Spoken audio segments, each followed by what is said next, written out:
The hidden advantage founders are missing in Southeast Asia. Slowdowns don't stall great founders, they sharpen them.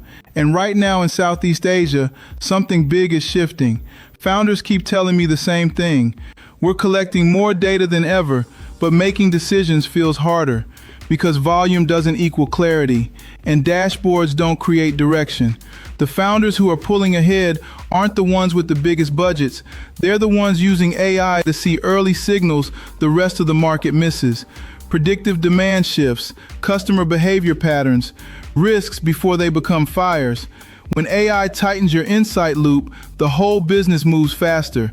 That's what I explored in my new article with E27.co, how Southeast Asia founders are pairing human judgment with AI foresight to turn noise into signal. The ones doing this well, they aren't reacting anymore. They're anticipating, and that changes everything. If you're building in Southeast Asia, this is your moment.